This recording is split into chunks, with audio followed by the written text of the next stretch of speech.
We'll give about one more minute if we can, if everybody's all right with that. Let everybody log in.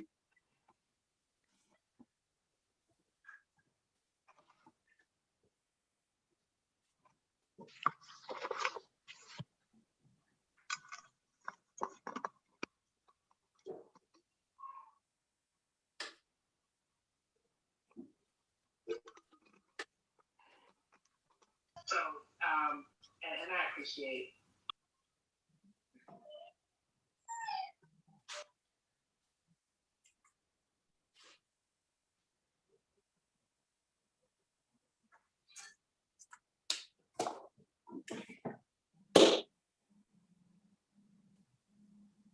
All right, everybody, welcome to the May 6th Community Council. Can you believe we've worked our way through an incredible year and down to the last few weeks of our kids on campus.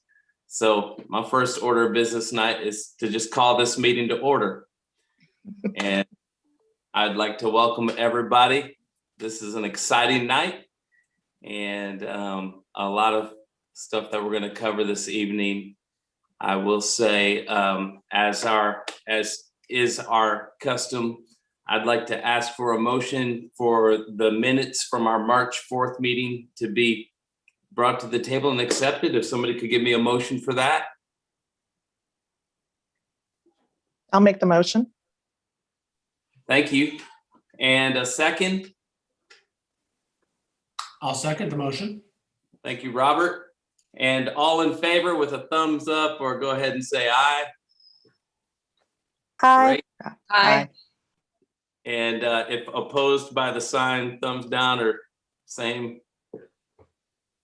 Can Looks I like just that. ask a favor real quick, Chuck? This is Brandy. I'm taking minutes. Yes. As you're making motions or making a statement, can you just please state your name? It just helps me a lot when we go back and do minutes. Sure. Thank you. I see Heather. It was Heather and Robert, correct? And Robert, correct. Thank you. Great. Yep. Thank you, Brandy. So looks like by all signs, the ayes have it. So we are go ahead and accept those minutes for the March 4th meeting. And wow, there's been a lot of change since March 4th, but we're glad you're here this evening. And let me I do want to just start by just kind of updating you, first of all, for the leadership for this council for 2021. We've been working hard, and I want to let you know that we're almost all the way done with the leadership. We've got a little bit of work to do, but then also for nominees, for those of you that have sent us nominees for the 20 year of community council, those nominees will be contacted this week, and then their names will go to the board for the June board meeting, and then they will hear the confirmation from the lead team in July, moving into the new school year. So just kind of that time frame. So if you've told somebody, hey, you're going to hear about it, they will be contacted. All the information will be delivered to them this week, and then they'll be their names will go before the board coming up in June in this summer. So that's the first I'd like to say. I'd like to go ahead and just take this opportunity to highlight the first half of the lead team for 21-22 school year.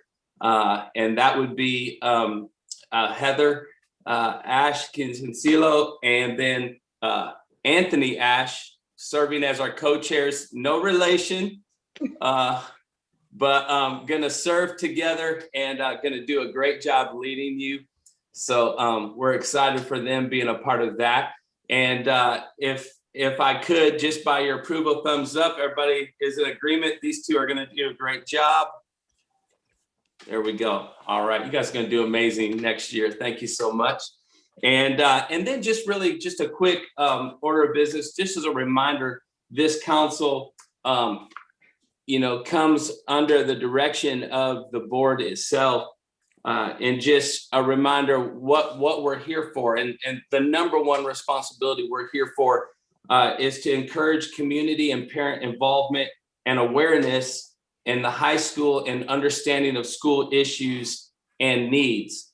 The second is to provide an interchange of ideas among the members and an opportunity to hear from the administration and to be available at the request of the board for purposes of advice, discussion, and study, which actually that happened this year as we were able to be a part of the nominating committee for the superintendent search, and then to be available in regards to any issues the board might bring to us as a council for consideration. So that's really the highlight and the process and the reason why we gather. So just wanted to start there.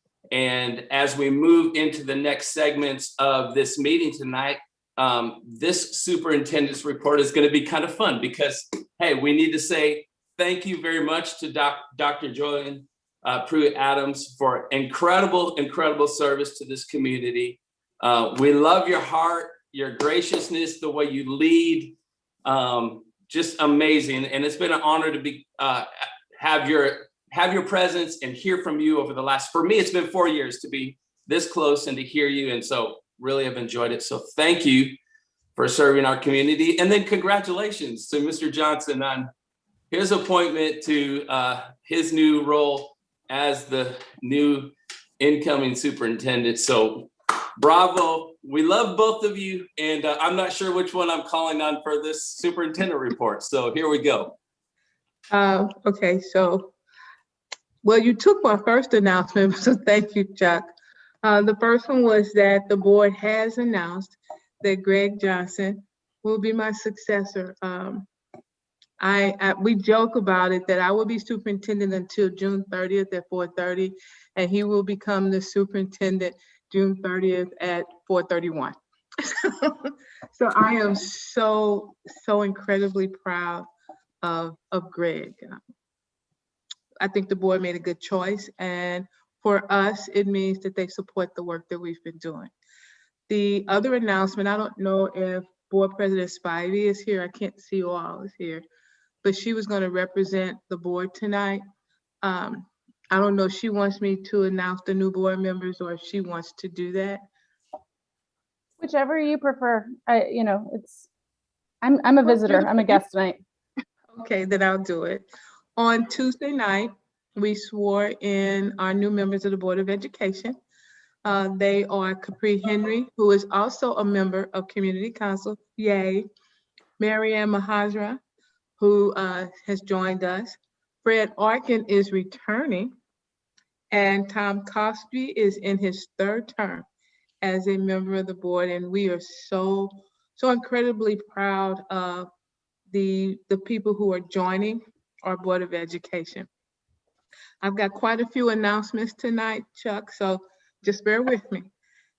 Just want to announce the graduation is currently scheduled for May the 29th. Right now, we have 2 graduations scheduled, one for 3 o'clock, one for 6 o'clock. And this will allow our graduates to have at least 2 tickets. But as you know, today, Governor Pritzker announced that COVID restrictions will loosen on May the 14th. And so we are working very closely with the Oak Park Department of Public Health to see if that changes and will allow us to have a one ceremony. We would have to know that by next Friday. So we don't know yet. Fingers crossed, but if not, we've got our 2 planned. Also on Saturday, our seniors in lieu of prom will have a day at Six Flags. And they're excited. We've got a lot of chaperones who are going out there with them so that they have a good time. As you know, we currently do saliva screening. We have agreed to continue saliva screening through June 19th. That's for our athletes so that they can continue. We've been asked, are we going to do the saliva screening after June 19th for the summer camps and things? We are not. It would be difficult because the summer camps have students coming from all over to participate. It would be difficult to track those individuals.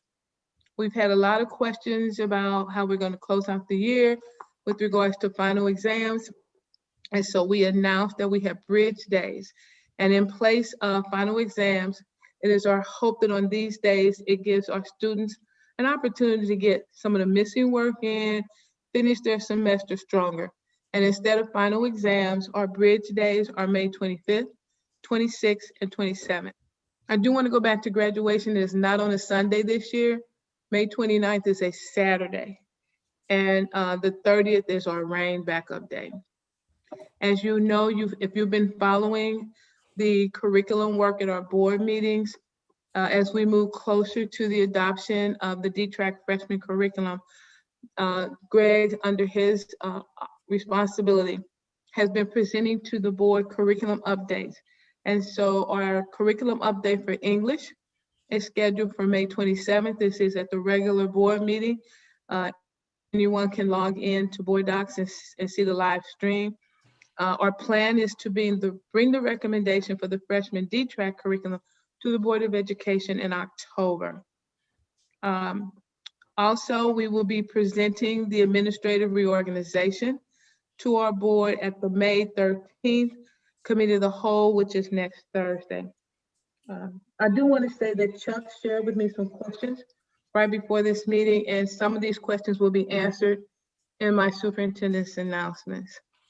Also, we had to add one, the rest were already covered. We will also be presenting the Facilities Master Plan Accessibility Report at the May 27th Board of Education meeting. If many of you are aware, we've been building a Student Resource Center. We anticipate the ribbon cutting for the seniors, the Student Resource Center in December. However, in August, when our students return to school, the entire main entrance will have been redone. And so our students will come back to an amazing entrance into the school year, which will be exciting for many of them.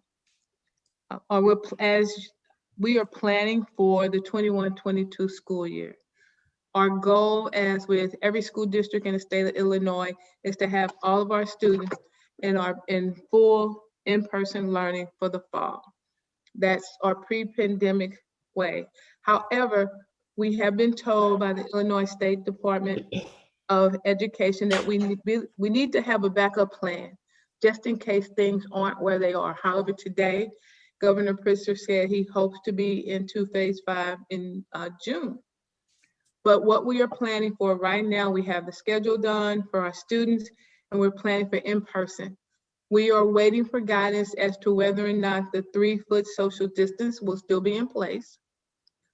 We are also waiting for guidance on what we can offer. There's a lot of conversation about remote learning, and we've been told by the State Department that the only remote learning that schools will be able to offer in the fall would be for those students who have medical needs, and they will have to have a medical certification because the goal is to get all kids back in school. However, I will say that many school districts, including us, have found that we have some students who have thrived in a remote setting.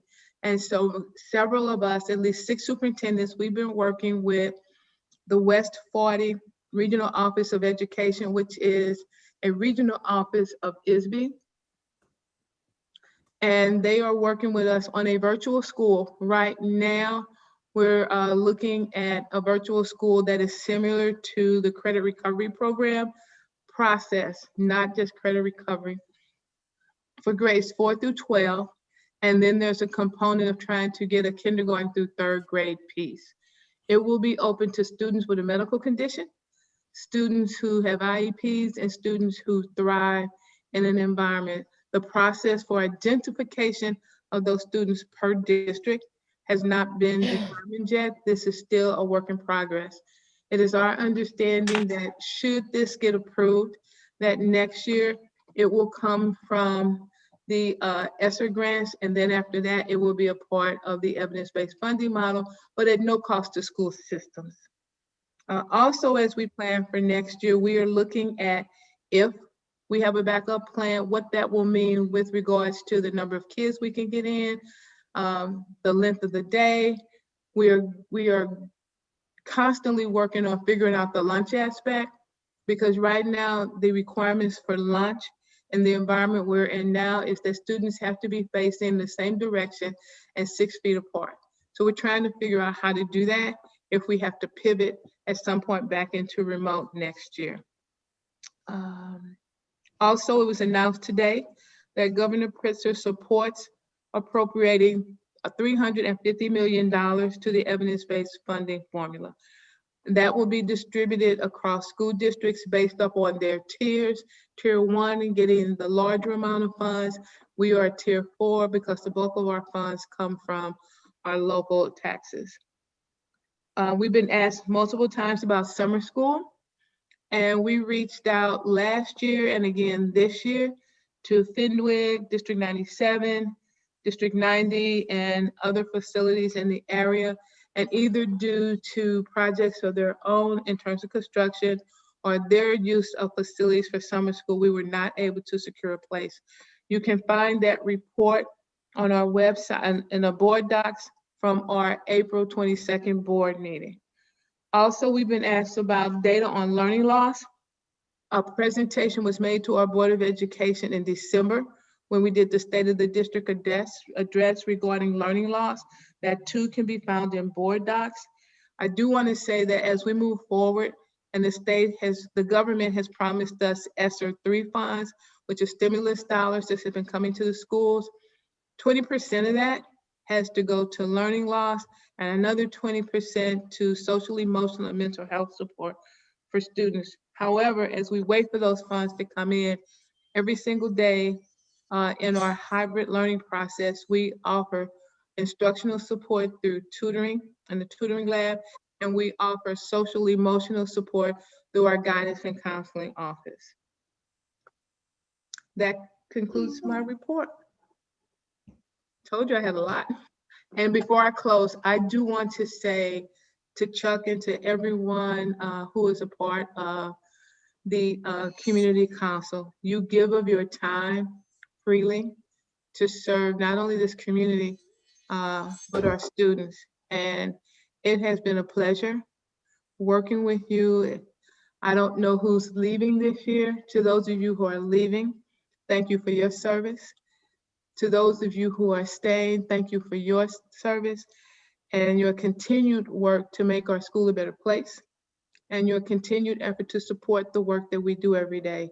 It has truly, truly, truly been a pleasure serving as your superintendent. It is my hope that as I leave here, I leave the district in a little bit better place than when I came. And so thanks to each and every one of you for your service and commitment to our school district.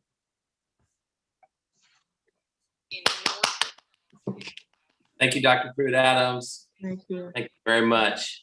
Hi, it's Sarah. If I could just echo what Dr. Pruitt-Adams says, I know this is the last meeting for the year, and we are so grateful. The board is so grateful for all of your dedication and time. And so thank you so much to Chuck and Jenny. Ignore my child who's yelling for me. To Chuck and Jenny for your work. And congrats to Heather and Anthony. I look forward to hearing more about community council next year. I think I might assign myself to it. So anyway, thank you so much for everything. And as you know, we're thrilled with Greg. So I hope everyone else is too. He's done amazing work so far, and we're looking forward to that.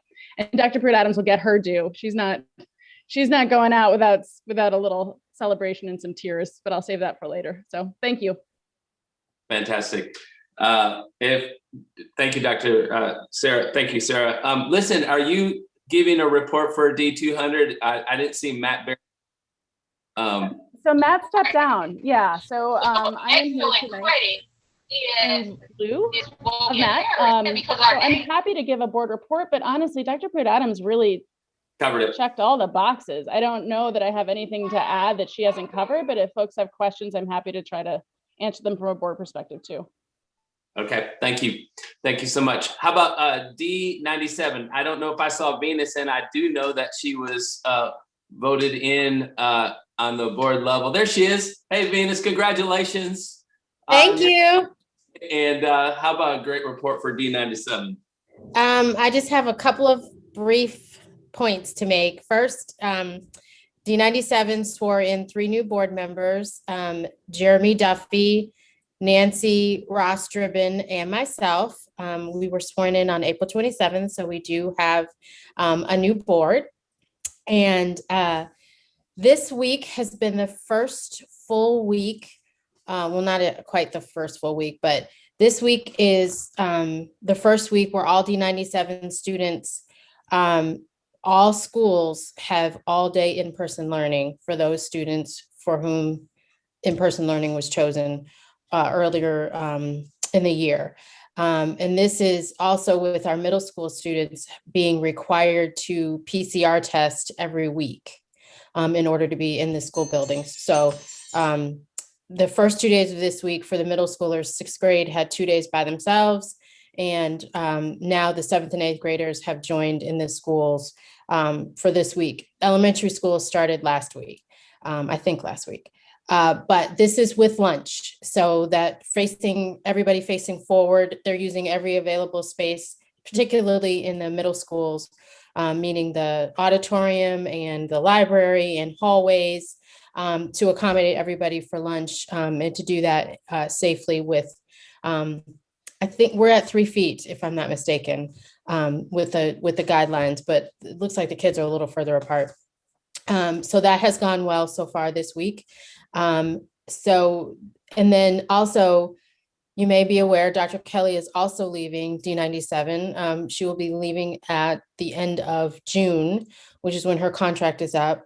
And she is currently taking a medical leave. So with the end of her contract coming, the board had decided to really take a step back and take a beat in terms of trying to find candidates and not rush through the process, because we're a little bit late to the game with regard to the candidate pool. So with that vein, we want to make sure that we get the right candidate for D97. So we are going to be, as a board, taking a little bit of time to work with some firms and criteria and community input so that we can get the right candidate. In the meantime, we have chosen 2 retired superintendents who are going to do a tandem role for D97 for the next school year. And collectively, they have about 50 plus years of experience. So we are excited for that. I think we are looking to make sure that D97 runs smoothly, and we can work out some of those rough edges while we look for our new superintendent. So congratulations to D200 on Greg Johnson on your appointment as superintendent, and Dr. Pruitt-Adams, I'm happy for you, but excited for you, but sad to see you go. We're beginning the process that you guys have just ended. And I can't exactly say I look forward to it, but it's part of the job. We got to do what we got to do. So those are more or less the announcements we have for D97. Awesome. Thank you. Thank you, Venus. And D90, I didn't see D90 represented this evening. Okay, so we'll skip that. Well, without further, let's go ahead and turn it over for Coach has a little bit of a bias against Nate for some reason. I think you might need to mute that. We'll go ahead and turn it over for our emotional support presentation tonight. Greg, are you going to take that? Yeah, I can introduce Linda. So thanks a lot, Chuck. I appreciate it. Our Director of Student Services, Linda Parker, is here tonight to present a new approach to how we are looking at social, emotional, and behavioral supports for our students come fall. And this is a plan, so while there are some things that are up in the air as far as what school will look like in the fall and what the state is going to support and how that all kind of shakes out in the next several weeks and months ahead, regardless of that format, these are the supports that we are going to have and be ready to roll out for our kids in the fall. So this comes as timely and significant given where we are for all of our students as we are transitioning out, hopefully for good, from the pandemic and remote and hybrid business that we've been dealing with for the last 16 months. So without further ado, I'm going to turn it over to Linda Parker. Linda, the floor is yours. And I think you have the presentation, Linda, and you can share your screen. I believe you have access to do so. Yes, thank you, Greg, and I will do so now. Good evening, everyone, and I'm really excited to come and share this information with you as we've been working very diligently on just things that were highlighted during the pandemic that we've all heard about in terms of just where our students have been, but then also just some things that our high school has needed to address concerns we've seen with students in terms of making sure that they have proper supports within the building to address those concerns in a scaffolded way and making sure that we're addressing and matching them with the true support that they need. So I will get going, and I know that you have seen the presentation, so I'm going to try not to draw it out and read everything, but just kind of like give you an overview of the presentation. Let me see. Okay. So just as a general overview of what we're doing here, our MTSS-SEB, which stands for Social, Emotional, and Behavioral model, is really a service delivery model where we are trying to first identify what student needs are, and then also to make sure that there are targeted interventions that are available for students so that we can break down some of the silos of support that exist around the school and have more of a cohesive school model.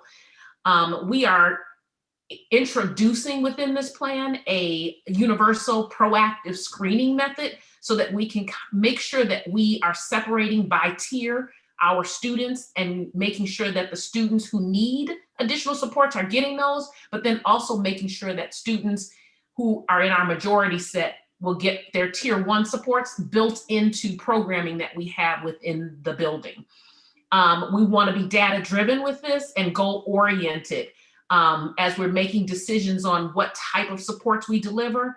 And it was very, very important to the team. And I worked on this with a team of individuals that we were using research-based, evidence-based models in terms of the curriculums we're going to be using at our tier 2 so that we can track the progress as we go through and make sure that we are actually answering the need that we thought we were when we were using the supports. And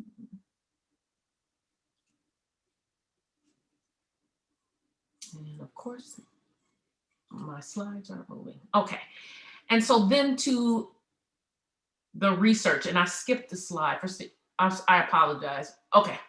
The equity-based MTSS that we're using is to be conscious of all students within our building, because we know that there are different needs for different students based on a lot of different measures, race being one of them.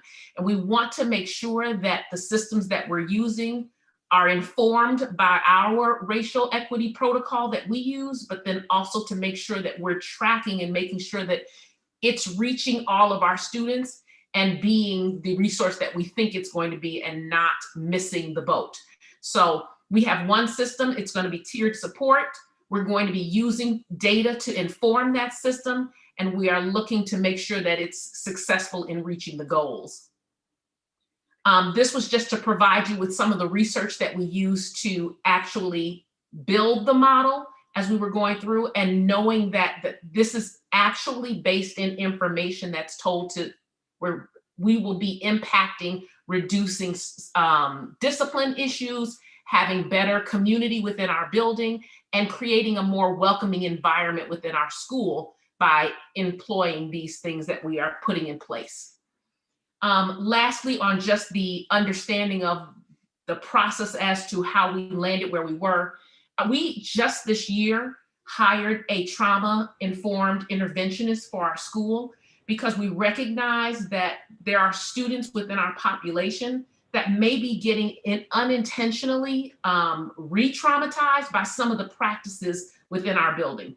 We are trying to make sure that that individual, our interventionist, and this MTSS plan and model are paired together and practicing within unison these approaches so that we can make sure that we have, again, one sound within the building around this.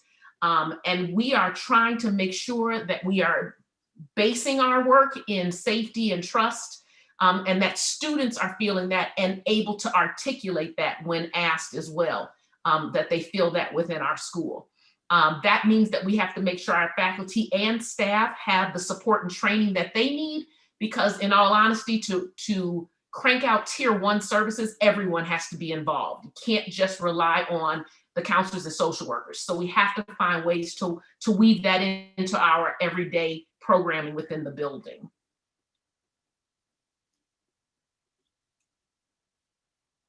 I almost think it doesn't like when I stop moving the slides.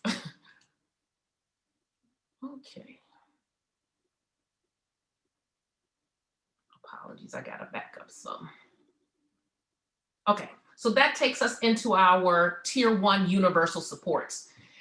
Do know that most of our students, or most students anywhere, tend to fall in our Tier 1, because this is just what we can do universally around our building to address the regulation needs of students and assist them in learning how to self-regulate when we encounter things that we know as adults are tolerable stress, but then sometimes our students don't necessarily know that yet. So we are trying to build in SEL within our building, in our classrooms, in our advisories, and in our practices, so that students understand that there are ways to handle difficult situations, and they know how to do that for themselves without having to necessarily reach out for someone else to do so. You saw listed here some of the exercises that or activities that we plan on implementing, some of which are already in process at the school, but our plan is to make sure that we shore those up a little bit more with activities that are planned intentionally and scaffolded so that the students are receiving it in a coordinated fashion when it comes to our advisory. We built our plan on the SEL competencies, understanding that these are supposed to be the basics in which social emotional learning actually exists. We were very intentional of picking select ones to focus on, because we don't want to bite off all of them, but we want to make sure that we are covering as many as we can to start, and then building on that as we go along. So do know that we intend to continue to monitor what we're doing and making changes to this program as we go along.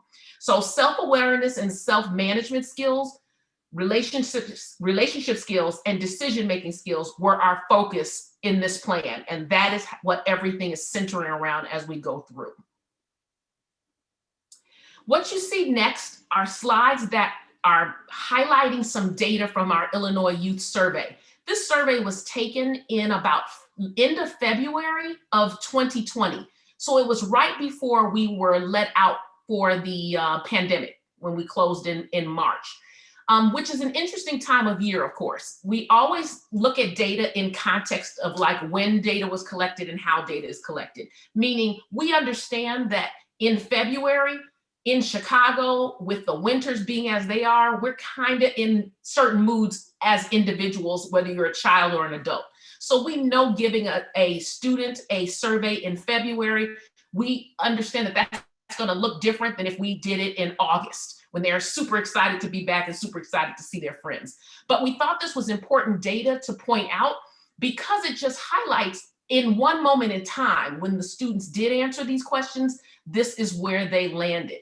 So these percentages show how many students answered yes in this particular slide to feeling sad or hopeless almost every day for 2 weeks. And when I say that, I know people look at it and they're just like, oh my goodness, this is, that's a lot.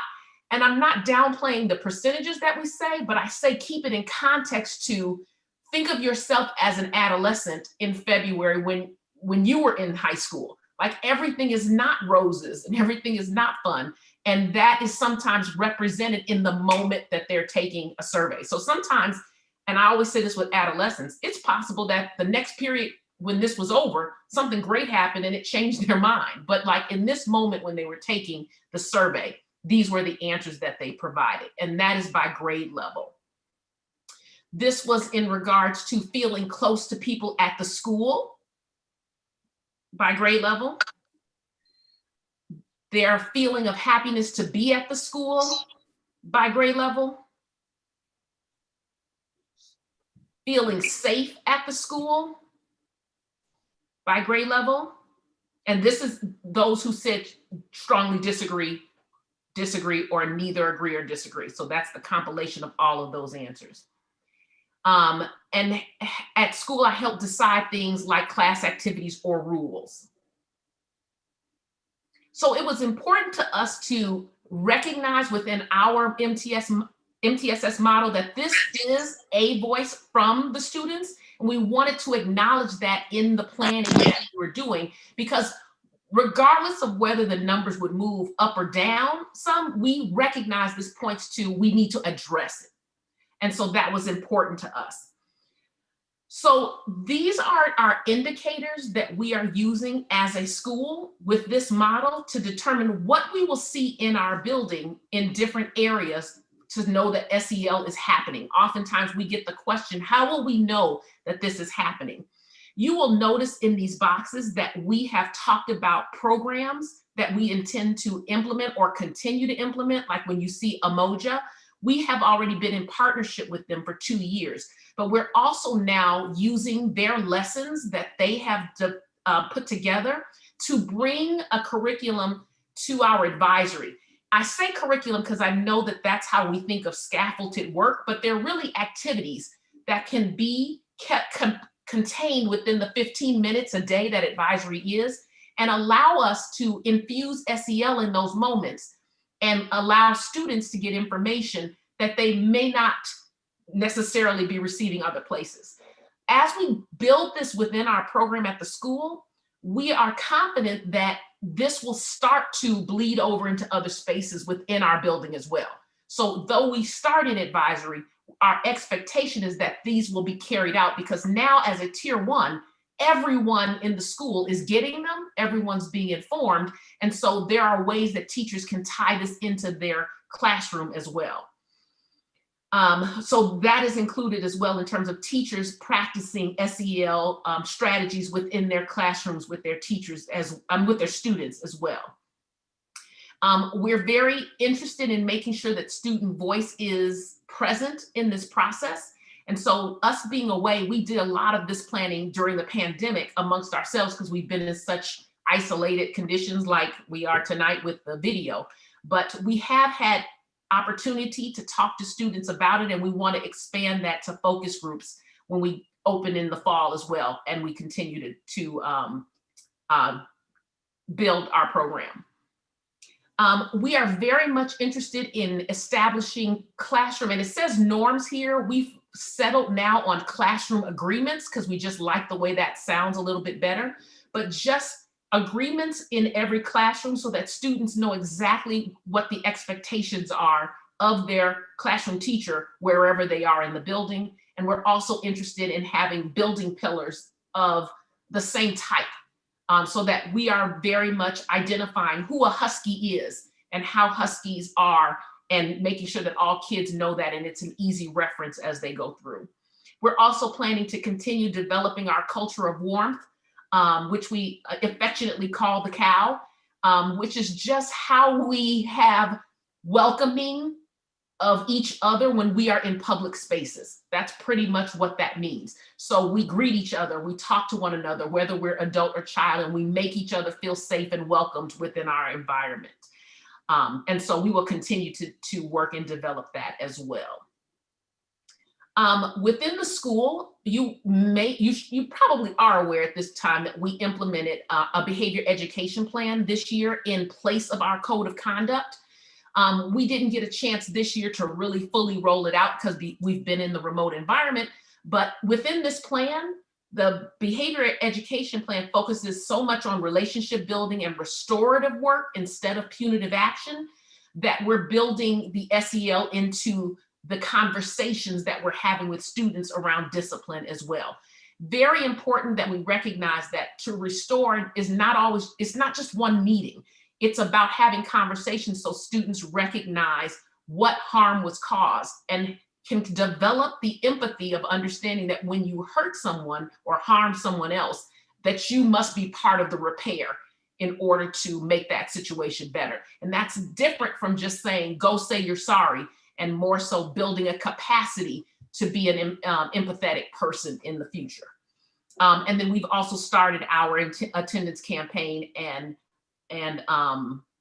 the targeted screener is what's coming next. So when we move out of Tier 1, which is our 75 to 80% of our school, we recognize that the things we've done here may not be all that every student needs. There's another population of kids who may need more than what Tier 1 can offer.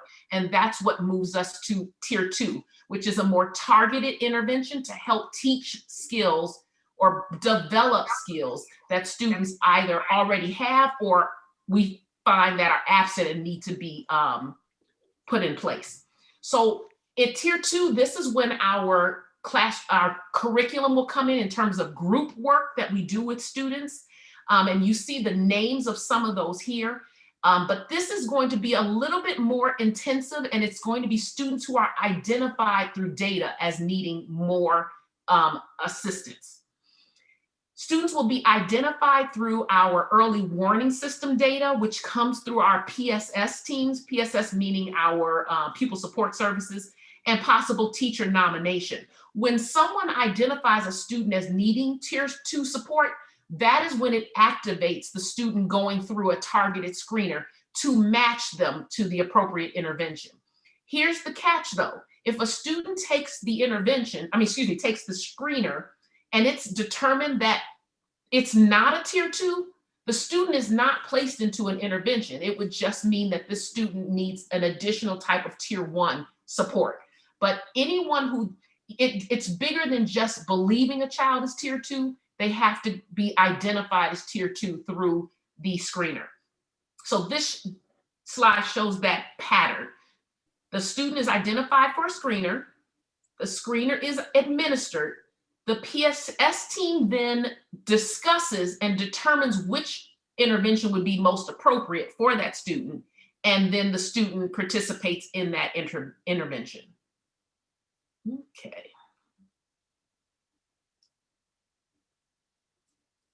If I can get there it goes. And so this slide represents the interventions that we have developed. On the left side, there are acquisition-based interventions, meaning, for lack of a better word, we refer to this as the can't do side, meaning these may be skills that students don't necessarily know already, and we are trying to develop those within the students. On the blue side, which is performance-based, we refer to affectionately as won't do, meaning we know the student has that skill, but it's for some reason they're not demonstrating it within the school building. The groups on the left will be facilitated by our school social workers, and the social workers will be working with them to develop the skills that you see beneath each of the titled session. The biggest thing that we're trying to do is to make sure that as a school, we are providing the information students need in order to use skills we know that they're going to need in life beyond us as they leave the school. These interventions will be progress monitored, and of course, we will make changes as we see changes needed, but we're really excited to be able to offer this as when we're wondering what next and what to do, we have things that students can actually take advantage of and be matched appropriately for where it's necessary. After Tier 2, if there's still another segment of our population that may need more than what is available even at the Tier 2, and that's when we move to a Tier 3, which is definitely a little bit more intensive level as well. This should be a very small part of our population. We estimate around 3 to 5%. And know that this is where individual work kicks in. So individual work with the social worker with defined goals and sessions, working with students on behavior or just plans to help them improve their behavior, and some of our interventions that we have. Inclusive as well as with restorative work of circles and of different type to make sure that students are understanding the purpose and the place for this for them, and to hopefully get from tier 3 and then down our triangle as we're looking at that for their growth model. The last slides that we had here were just showing, okay, and I'm so sorry, my computer, okay. Okay, just need to go back one more. Okay, so this was to show how our MTSS plan was actually linked to our strategic plan as a district. So it's to show how we understand that this work is part of a bigger measure within our school, and we want to make sure that we are monitoring it and tracking the progress of the students. Our overarching goal is to build and implement a MTSS-SEB model that's robust, and it will incorporate all of the SEL trauma-informed practices and restorative practices that are necessary to make sure our students are successful. When you move from left to right on this chart, what inputs to the systems we need to for implementation, such as administrative support, training, alignment to our BEP goals, and also a survey that is responsive to our goals. That's what you see going from the left there. And then going to the right are our adult capacity outcomes. What adult practices need to occur, and how will we know that they have occurred? So we recognize that we have to not only place this out into our community, we have to make sure that these things are happening in order to achieve the results that we say we want to have in the system. And then the last slide here is just to show how we're planning on collecting the data.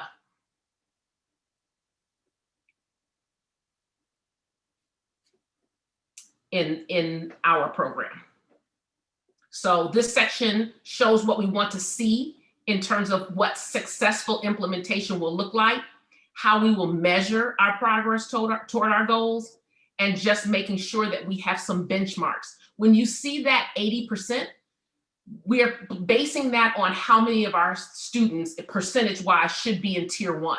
That's when we will feel as though we are regulated, because it is expected to have 100% is never going to be the case, but we're expected to have 80% or more in our tier 1 level and able to be in that level and be serviced appropriately.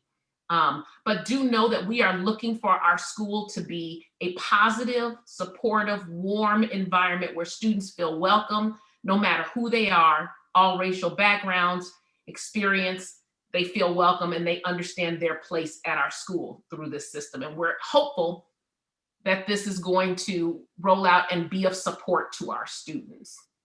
So I am going to come out of this presentation.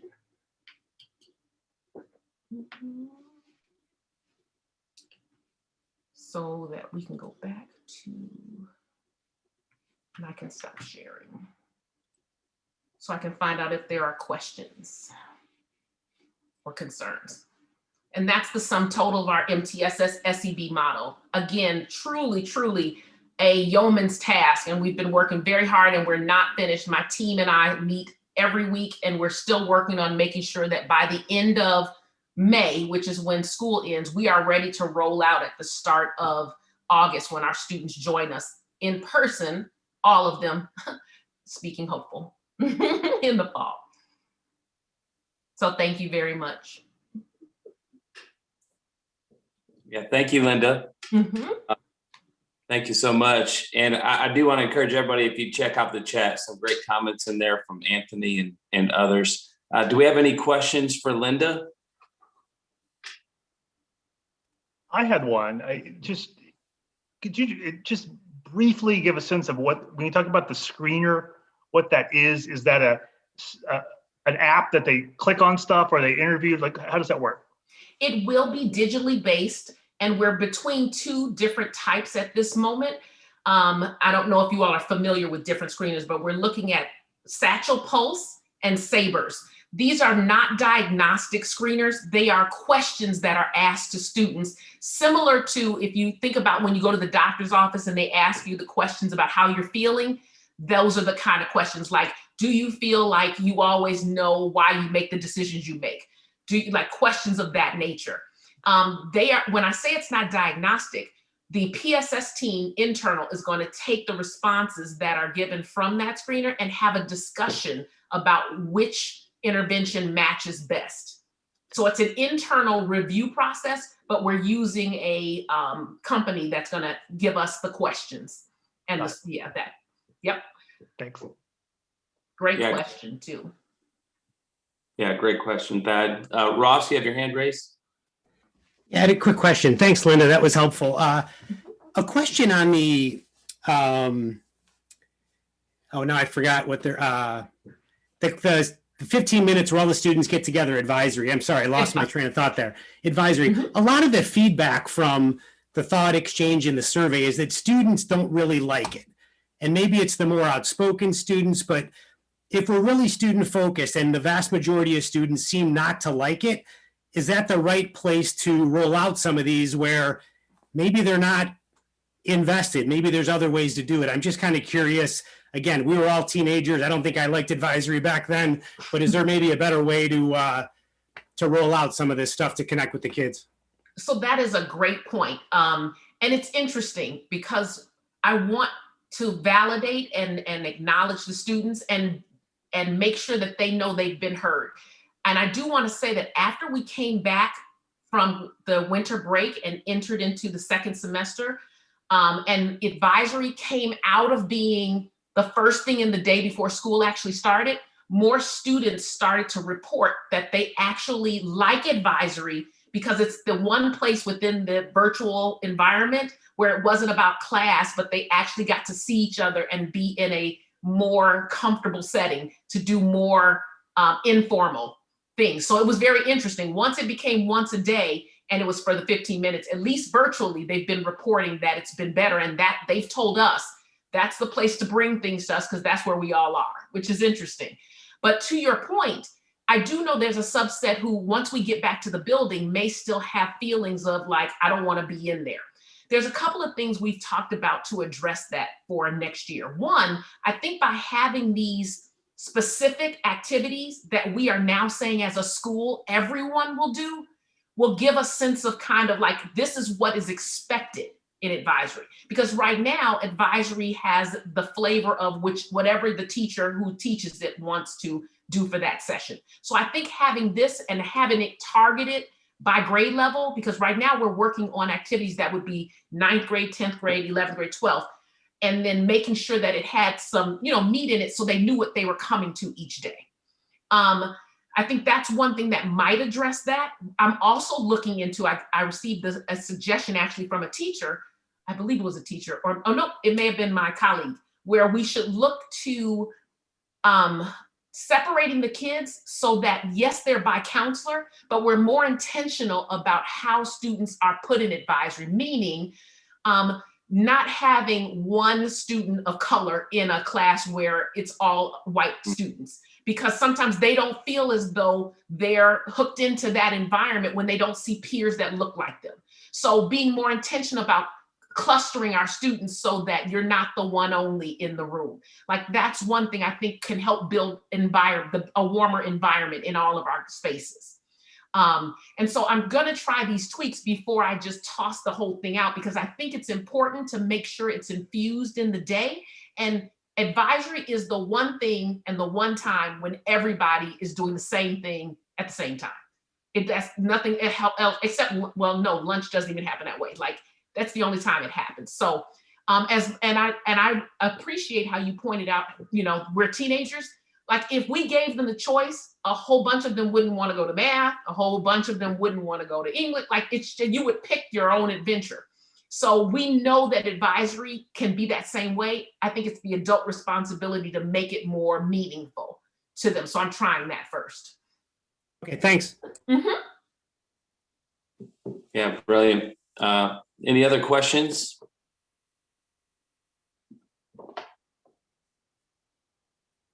Rolling once. Oh, I have one, Chuck. Oh, Okay, yeah. yeah. I was going to call you out there. What's the response been like from the teachers and the staff? Particularly, I know you started some of this last year, and then coming into this year being all virtual, how has that been working, and how have they been embracing it or not? Given, I know they're very stretched and pressed with learning to teach online and then having kids in the classroom doing virtually. That's they've got very, like everybody, full plates, right? So I'm just curious how they're handling it. And thank you. You all have some great questions. I love it.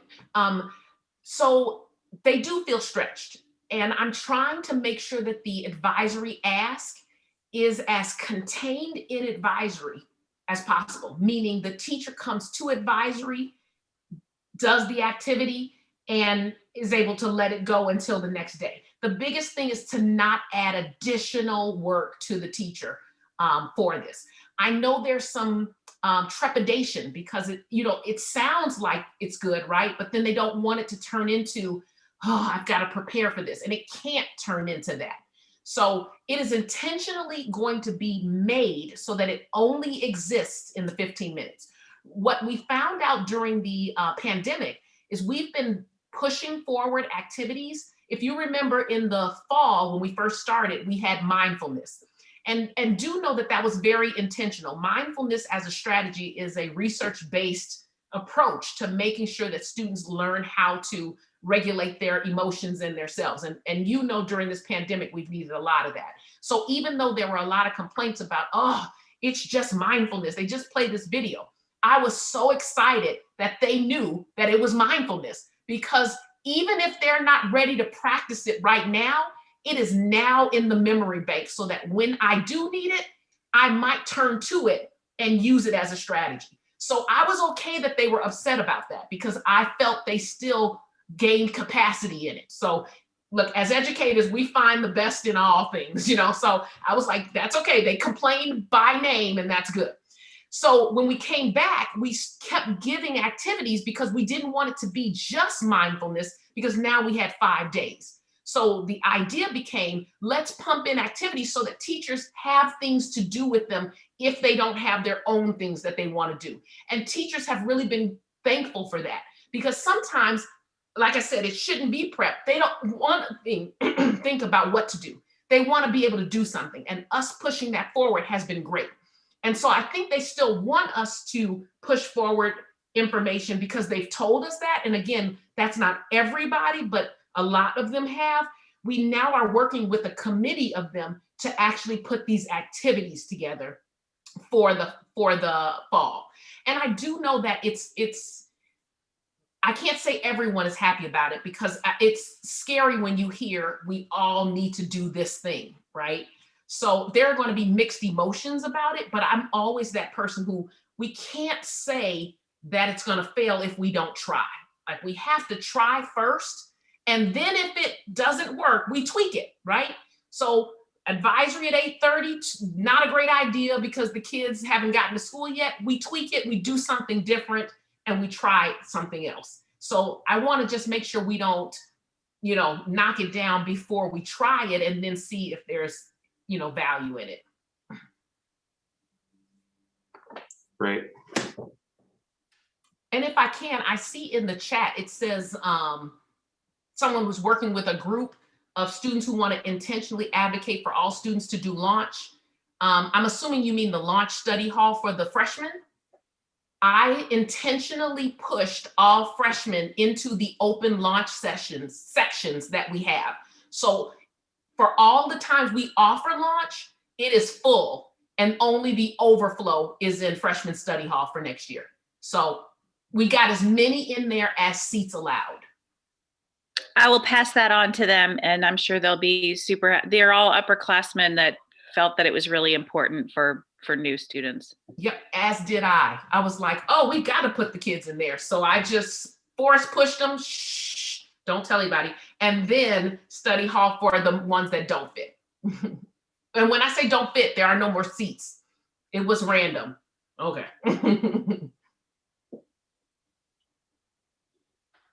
That's great. Any other questions or comments for Linda? What a great presentation tonight. I have a question for Linda. Linda, so I love that everyone's going into launch insofar as we can get them into it. How many students, how much of the class is that going to be? Like, what percentage of the class roughly? Sarah's gonna ask me a hard question. I'm sorry, it is There are not, I'm not two, gonna hold you to it. 4, 2, 3. There are 4 periods of launch, and I think there are 3 sections per and 2 teachers. I'm just trying to count it up. And there's 26 kids per class. So 12, it's 12 times 26, that's about 300 or so, 312 or so. Yes. Mhm. And then don't forget, some of our students don't take study because they opt into our performing arts. So they take a theater or a music, and then the rest went to freshman study hall. Thank you. Absolutely.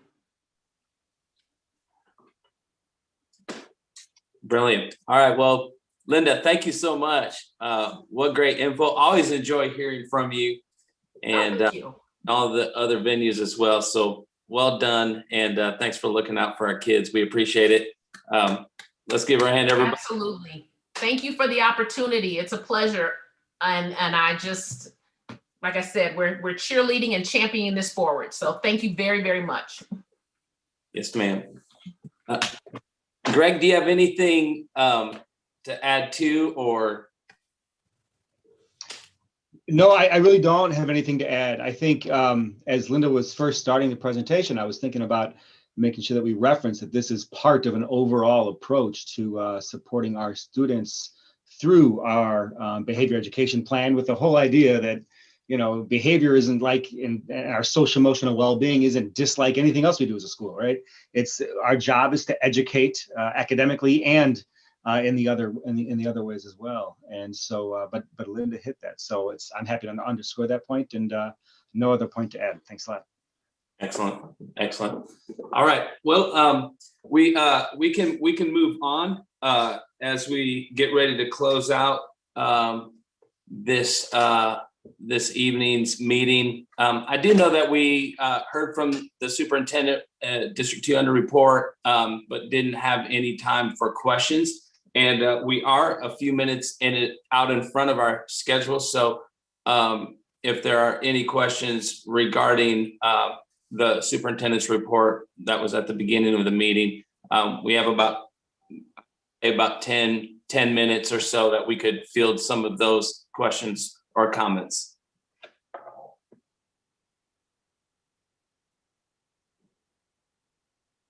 This is Peter Case. If nobody else is interested, would like to take the floor for the moment. I do have one question or a thought. So next year, ideally, we're all back face to face. But if something that came up with the virtual learning this year is that if there's an opportunity, let's say your child is sick, has a runny nose or slight fever, but is still pretty functional, can actually attend virtual schooling. So a semi-sick day, is that potentially an option, or has that been thought about? If I'm making sense there, it's just like, okay, You are making sick, perfect sense.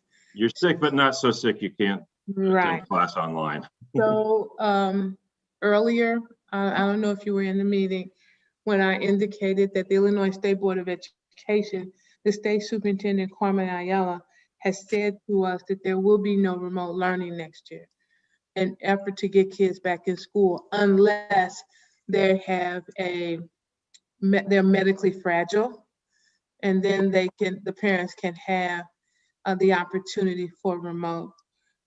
D200, Ridgewood, Leiden, and a couple of other districts are working with the West 40 Regional Office of Education to develop a virtual school. And the hope is that it would be open for kids who have a medical condition, students who may have IEPs, and students who thrive in a remote setting. What we have talked about at OPRF just recently is this week is, what if a kid gets a cold and they need to be out for a few days? We've been told that teachers cannot teach synchronously and asynchronously at the same time next year. And so not just us, but several superintendents have reached out to the state, and we've asked for specific guidance regarding remote versus e-learning. We've asked for specific guidance regarding metrics, for if a school should close or not. We've asked for specific guidance on quarantining and whether or not we have a situation where if a student is out because COVID's not going away, say a kid has COVID and they won't be out for an extended period of time, what can we offer them? We're still waiting on some guidance.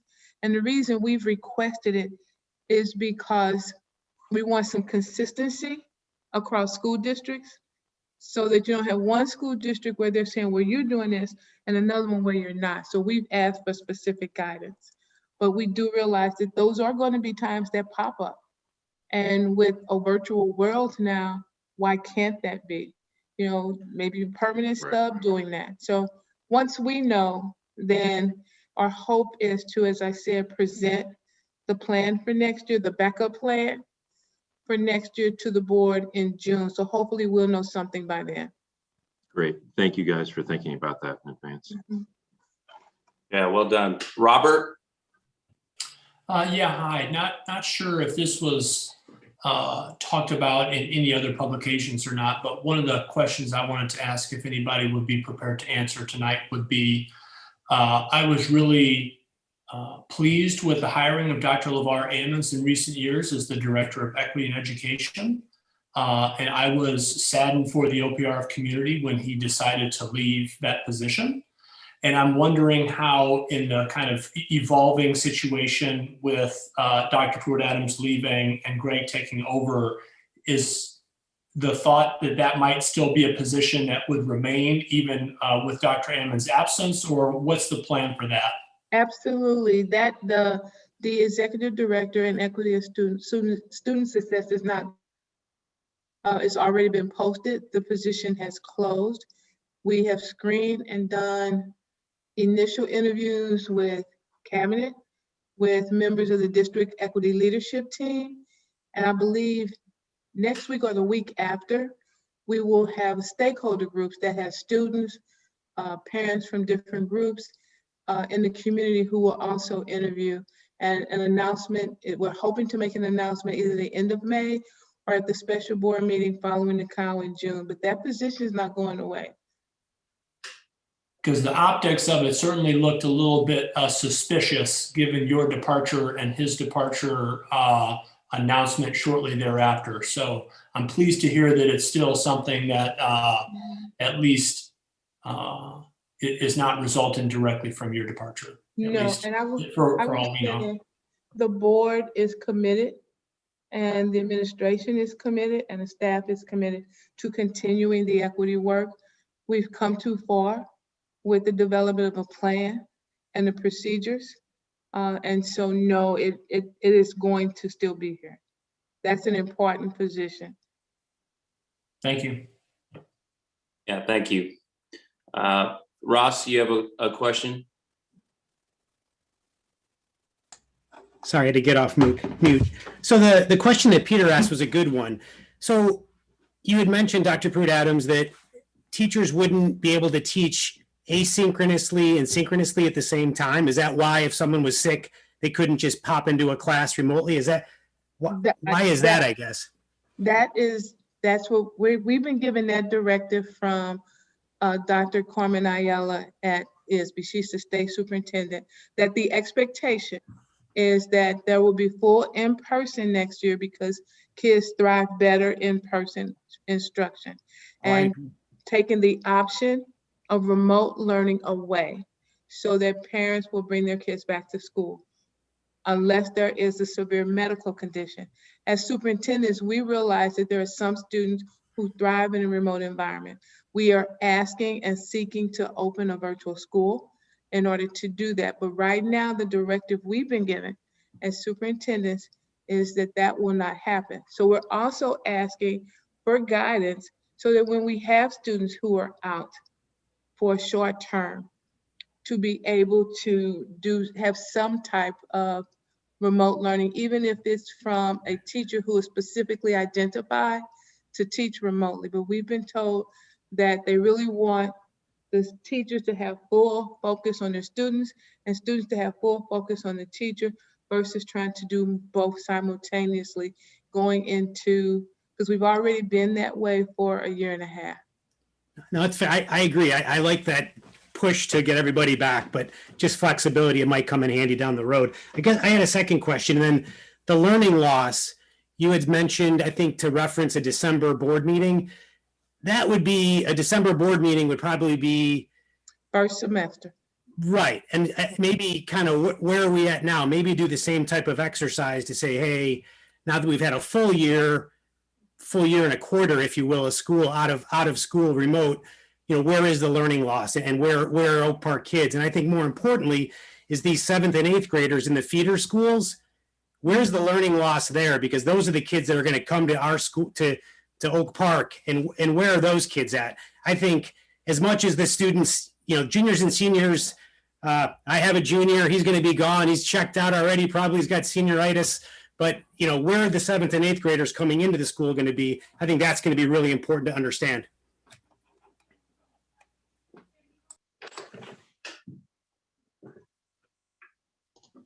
I think Jay might have froze there. Yeah. I didn't freeze, did I? Can you hear me? You're good, Greg. Yeah. Yeah. So, she's calling me right now. I'm sorry. Give me a second. I'm going to mute myself. Hold on. No worries. Yeah. No problem. Heather, It's a question for okay. For our superintendents.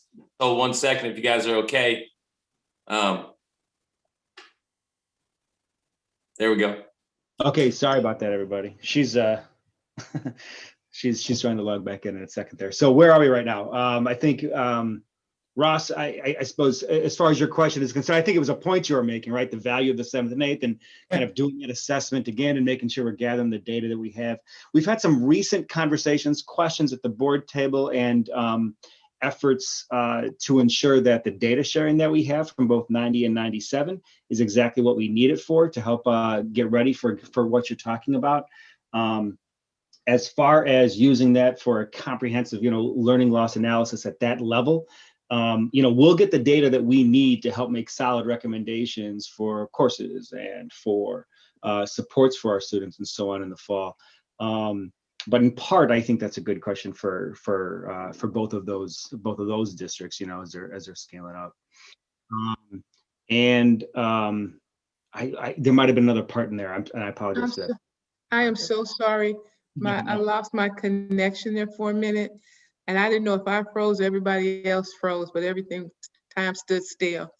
And I think when I left, I heard Mr. Lizzo talking about the learning loss, and we knew we did one first semester.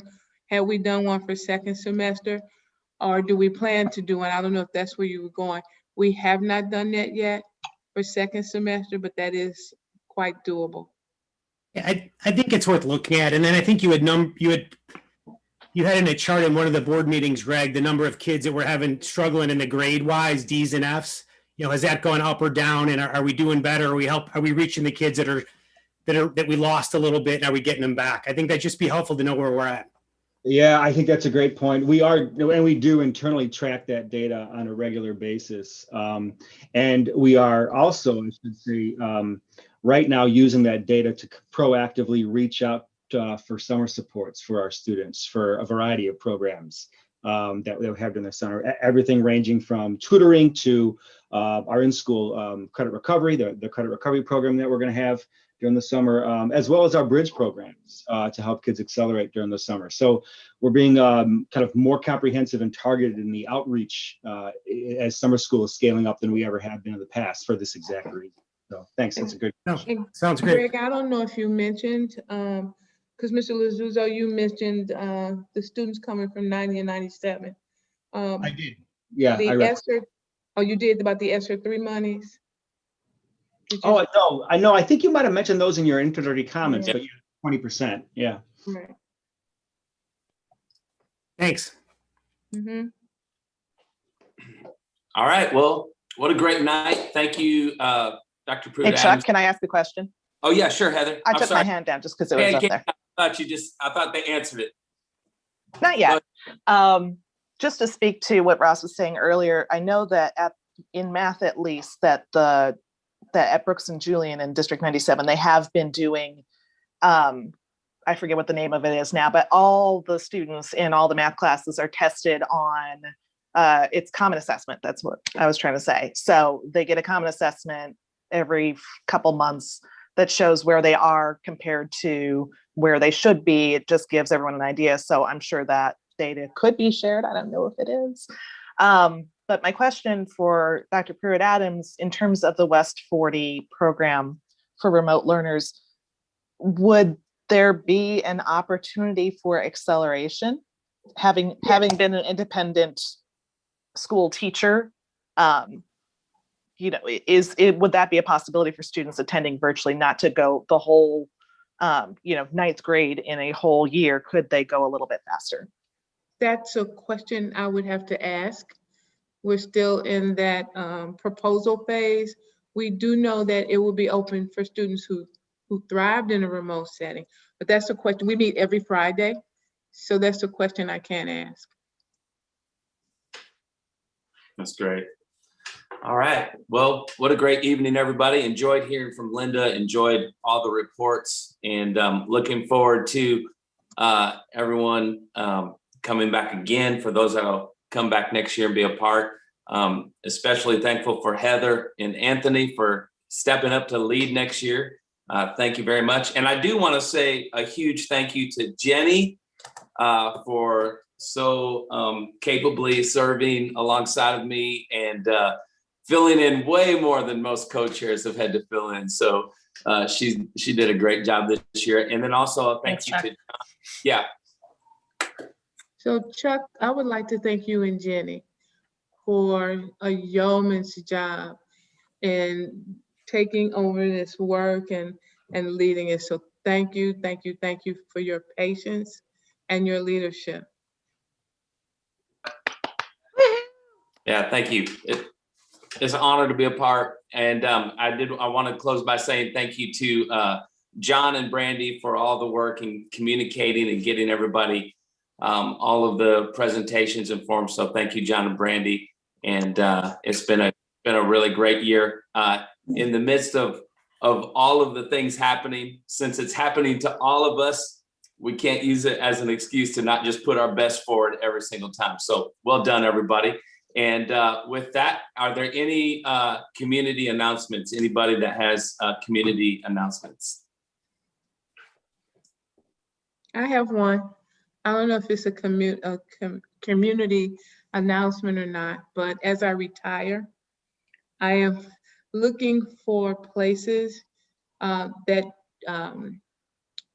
accept clothes for those who are either looking for a job or interviewing. I have lots of suits, coats, heels that I won't need as often. So if you know of someone who needs them, please let me know, because I want to start. We have men's clothes and women's clothes, so please let me know. That's awesome. With that, Joy Lynn, and also I wanted to briefly mention that the Park District of Oak Park, although I'm no longer staff with them, I am on the Parks Foundation board and continue to work on the Community Recreation Center. And we should be making some really exciting announcements about our progress on that project very shortly. Awesome. Thanks, Kate. I actually wanted to say something. I don't want to be a downer at the end of the meeting, but we also didn't meet last month. But I'm speaking on behalf of the Asian American community in Oak Park, who was somewhat disappointed that there wasn't a kind of community-wide statement from the school. There was a statement that went to the students, but it didn't go to the parents. And a lot of the parents were very nervous and concerned about their student safety, and there wasn't anything that came out from the high school about that. And then some of you may have known that some students planned a vigil on their own, and a lot of students were expressing some real issues that they've had at the high school in terms of racism and discrimination, being Asian American. And parents have had issues in Oak Park in general. So I just wanted to raise that because Asian Americans are often not really paid attention to here in Oak Park. And a lot of the community felt like that was reflected in the way that the high school responded. I will say though that Ms. Benson and Ms. Watson have been amazing and a great source of support for the students that have been needing support for them because there are so few Asian American teachers at the school, and they've been really great. So, you know, we're glad there's something happening on May 20th, but the last couple of months have been pretty rough for the community here in Oak Park and for students in particular. So, and we do apologize for that. The event on the 20th, we are hosting with D97 and with the Oak Park Library, but that you make a good point. We sent it in with our students, and we should have sent it out more. Thank and you, also, for those of you that don't know, there is a bill in the Illinois legislature to require Asian American content in the curriculum in K-12 schools. So I hope that OPRF is thinking about that for next year if it gets passed. Absolutely. Thank you, Corinne. All right. Well, let me just go ahead and again, I was thanking everyone for your input. Thank you, Corinne, for bringing that up. Definitely is close to the heart of so many of us to make Oak Park equitable to all people. And so let me be the first to say I'm sorry for not bringing it up in this meeting. So, but thank you for just drawing that to our attention, and we appreciate the strength and grit for you to say it. So thank you so much. I do, are there any other community announcements at this time? All right, if not, then for the last time in my 4-year journey in community council and my second year as the lead team, I will close this meeting. Blessings to everybody, best wishes for the year ahead, and believe Oak Park's a great place, and let's keep making it that way. Thank you so much. Good night, everybody. All right. Thanks, Chuck.